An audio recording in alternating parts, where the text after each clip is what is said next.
Ladies and gentlemen, you are watching the Be a Hero Gaming channel, where I want you to do two things. Number one, and most importantly, I want you to be a hero in your real lives. Do things that will make you a great person and a great contributor to society. Number two, I want you to play games and have fun. And that's what we talk about in these videos. What you see before you hear is a beautiful thing. This is my Magic the Gathering green deck from high school.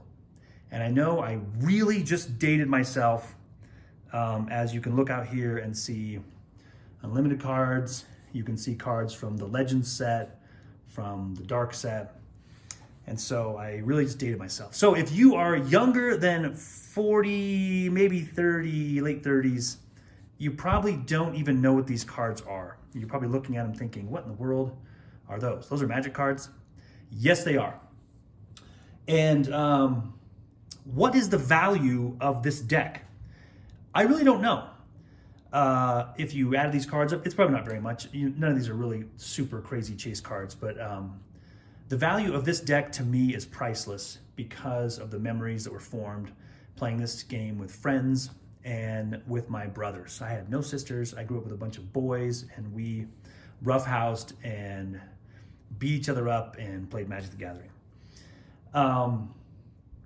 This card here, this Force of Nature card, was the very first rare card I pulled out of a revised starter deck.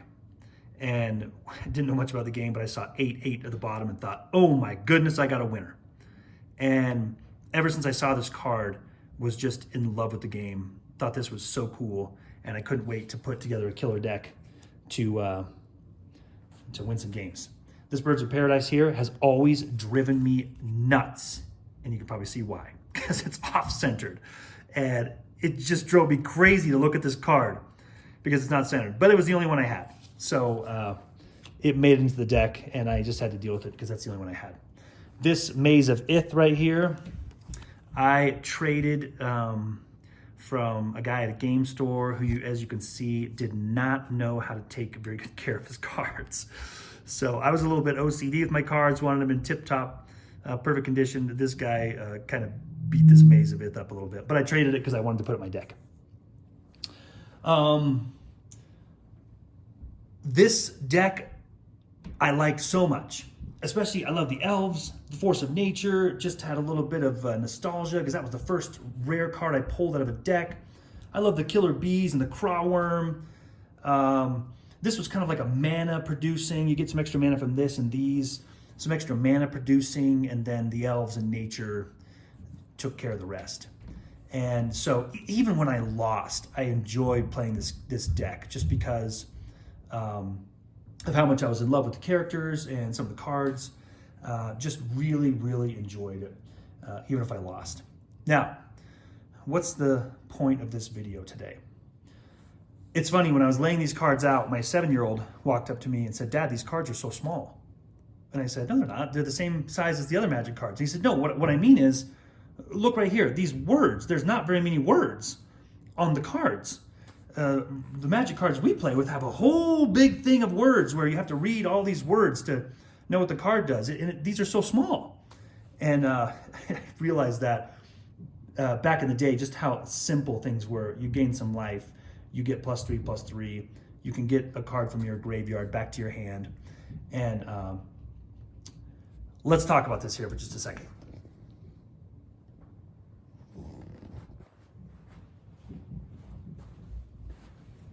There really are 3 reasons that I want to talk about why I think Magic the Gathering has completely lost its identity as a game.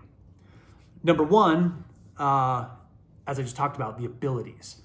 The abilities in some of the modern cards have become so complex and convoluted and so much text to read. It was a big joke back in my day, the Gaze Liege here. Everybody looked at this and thought, what in the world? Why is there so much to read on that card? And people just freaked out over this card. That was the exception, not the rule. Most cards were very simple to understand. The game was simple to understand.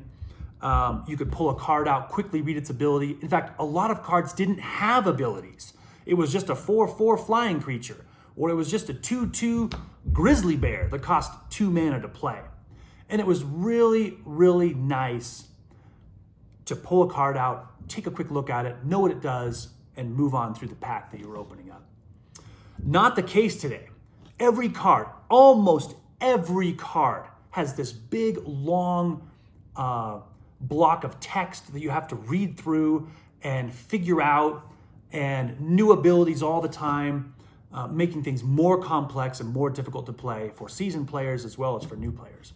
Now, I understand that through time, a game's going to change and a game's going to evolve, and they have to come up with new stuff to keep people interested and keep the game new and fresh. I think you can do that without having big, long abilities. Reason number 2 why I think that Magic the Gathering has lost its ability is because I don't really even know what the game even is anymore, because there's so many different formats in Magic the Gathering.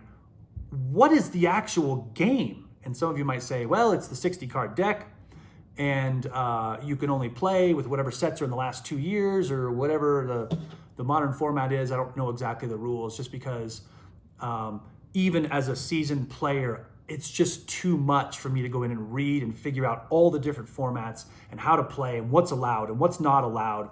And then there's the Commander format that's a whole other completely different thing that completely changed the game. Commander is not Magic the Gathering. And the reason why they latched on to that type of play and format is because they realized they could make some money off of this, because people liked to play that way. It was very popular. They can make Commander decks. They can make cards that are specifically for the Commander format, which we can see caused a whole lot of problems that I think weren't really anticipated. But the game has become so convoluted now with the different formats, I don't even know what the game even is anymore.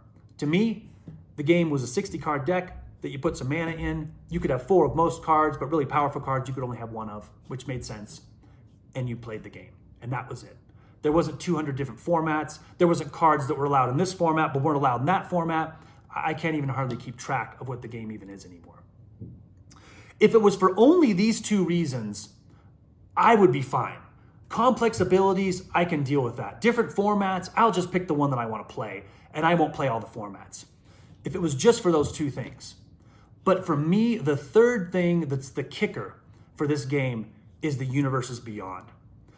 When Warhammer 40K first came out, I thought, I like Warhammer. That's kind of cool. And in fact, another video I referenced to playing my Necron Commander deck, which I think is really cool. I like Warhammer. I think it's kind of cool that they came out with a set that involved Warhammer. Okay, Lord of the Rings. Okay, I like Lord of the Rings. That's kind of cool. That's fantasy. Warhammer's not really. That's kind of futuristic. Doesn't really fit with the vibe of Magic the Gathering, but Lord of the Rings, that's fantasy. I really enjoy Lord of the Rings. I like fantasy novels. So, hey, why not? Let's play some Lord of the Rings cards. And then these might not be in the correct order, and then we get Fallout and Doctor Who and Assassin's Creed. And now we're getting Marvel and Spider-Man and SpongeBob. What is this game? I don't even know what Magic the Gathering is anymore, because it's not this. This, to me, is Magic the Gathering. Fantasy creatures, spells, you're a wizard, you're casting spells, trying to defeat the other player. And it seems really odd to me when I bring out my Force of Nature versus Spider-Man. I like Marvel. I think Marvel superheroes are pretty cool. I don't know about SpongeBob, not really into that. I like Final Fantasy, that's a cool game. But Final Fantasy is Final Fantasy. Spider-Man and Marvel is Marvel. It's not Magic the Gathering. You can't take every popular video game and make a Magic the Gathering set out of it and call it Magic. It's just not. I know a lot of you out there might disagree with me, and I know a lot of people have gotten into the game because of Universes Beyond. And as other YouTubers have said, if that's what brought you into the game, then great. And if you enjoy that, then that's fantastic. I don't want to discourage you from playing those cards. But for me and a lot of the other old timers out there who started playing Magic when it was Magic, kind of starting to feel like it's not the same game anymore. With the complex abilities, with so many different ways to play the game, I don't know what the game even is anymore. So many different IPs that are finding their way into Magic. It's not Magic anymore. And the reason why this is taking place is because the company experimented with Warhammer and Lord of the Rings. And when they were massively successful and they made tons of money, all these light bulbs started going off in their heads and they thought, we could really do well with this. Let's start rubbing some shoulders and making some friends with all kinds of people, and we can bring anything that's popular and bring it into the game. And I know a lot of people might say, well, hang on a second. The game has been around for so long. How are they supposed to think of some other ideas? Well, look at Pokemon. Magic is not that much older than Pokemon, and Pokemon is the same thing. In fact, almost the exact same thing. Every set has a Pikachu in it. Every set has almost the same Pokemon as the last set. And for some reason, it's still popular. It's still the same game. It's still Pokemon. It's not something else.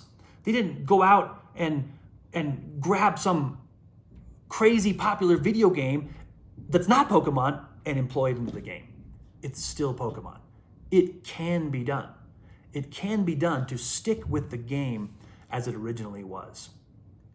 I'm really saddened by this, and I think it's really unfortunate that in the name of marketing and making profits, this game has become something that I don't understand anymore.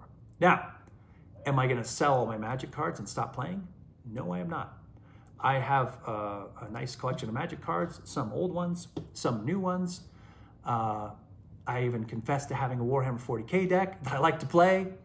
But I just feel like this game has become so convoluted that it's not the game that I remember anymore. But like I said, I'll still play, but I'm kind of cooling off with Magic a little bit, and I'm gravitating towards some other games that I'm hoping will stick to the game and develop the game more instead of trying to make money by bringing all these other popular things into the game. We started playing a little bit more Pokemon. We've experimented with Star Wars Unlimited, but the biggest one, which you probably see me do a lot of videos about, is Wonders of the First. Is an amazing game with great promise to please the community and work for the community for years and years to come. And so you might see me be doing a lot of videos about Wonders of the First because I'm really excited for that. But with that said, identity. A game is going to change. It's going to develop. A company's going to change things to make profits and make better marketing. But what about your identity? Who are you? What defines you and your identity? First of all, other people do not. You define your identity. And you don't do it by things that you think about. You define your identity by the things that you do. Remember that. If you want to be a trustworthy person, do the things that's going to make you trustworthy. If you want to be a physically fit person, do the things that are going to make you physically fit. Don't do things that will make you weak. Don't do things that will have you sacrifice the things that are important to you and to your family and friends and community. Make sure the things that you're doing are things that you're doing consciously so that they will define you. A game doesn't matter. A game's going to come, it's going to go, and we'll find other games that we like. But your identity is something that's going to endure through time. Make sure you're doing the things that are going to identify you as the kind of person that you want to be seen as. Guys, I hope you're playing games. I hope you're having a good time. And when you put the game away, be a hero. Thanks for watching. Take care.